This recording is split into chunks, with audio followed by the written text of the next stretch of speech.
Hello, ഇന്നത്തെ video കടുമാങ്ങ എങ്ങനെ ഉണ്ടാക്കാം എന്നുള്ള വീഡിയോ ആണ്. അപ്പം നമുക്ക് വീഡിയോ കാണാം. അപ്പോൾ അതിന് വേണ്ടി നമ്മൾ ആദ്യം തന്നെ കുറച്ച് മാങ്ങ പൊട്ടിച്ചെടുത്തിട്ടുണ്ട്. നല്ല പച്ച മാങ്ങയാണ്. മാങ്ങ നല്ലോണം തുടച്ചെടുക്കണം കേട്ടോ. കീഴിയ ശേഷം നല്ലോണം തുടച്ചെടുക്കണം.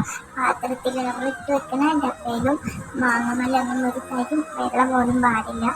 എന്നാലും ഇത് കേടുകൂടാതെ സൂക്ഷിക്കാൻ പറ്റും. അടുത്തതായി നമ്മളിവിടെ കല്ലുപ്പാണ് കേട്ടോ ഇട്ട് കൊടുക്കുന്നത്. ഇതിൽ കല്ലുപ്പാണ് ഇടേണ്ടത്.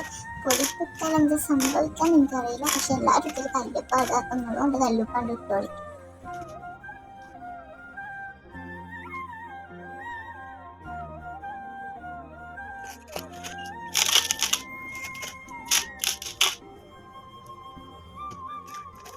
അപ്പോൾ വീഡിയോയിൽ കാണുന്ന പോലെ ഉപ്പ് ഇങ്ങനെ ഇടയ്ക്കിടയ്ക്ക് ഇങ്ങനെ ഇട്ട് കൊടുക്കുക.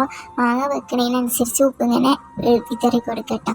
ഓരോ ദിവസം കൂടുമ്പോഴും നമ്മളിങ്ങനെ എടുത്ത് കുലുക്കി കൊടുക്കണം കേട്ടോ കുപ്പി. എന്നാലേ എല്ലായിടത്തേക്കും ഉപ്പ് പിടിക്കും. 10 ദിവസം ആകുമ്പോൾ തന്നെ നമ്മൾ മാങ്ങ ഇവിടെ സെറ്റ് ആവും കേട്ടോ. ഇപ്പൊ നിങ്ങൾ വിചാരിക്കും മാങ്ങ ഇടുമ്പോൾ കുറെ ഉണ്ടായിരുന്നല്ലോ, ഇപ്പൊ 4 കാണുന്നുള്ളത്. അത് വേറൊന്നുമില്ല കേട്ടോ, അത് തിന്ന് ചെയ്യാനായപ്പോഴാണ് വീഡിയോ എടുക്കണം എന്നുള്ള ഓർമ്മ വന്നത്. നമ്മളെ മാങ്ങ ഇടുവാണ് കേട്ടോ. വീഡിയോ ഇഷ്ടപ്പെട്ടാൽ എല്ലാവരും സപ്പോർട്ട് ചെയ്യണേ. ബൈ.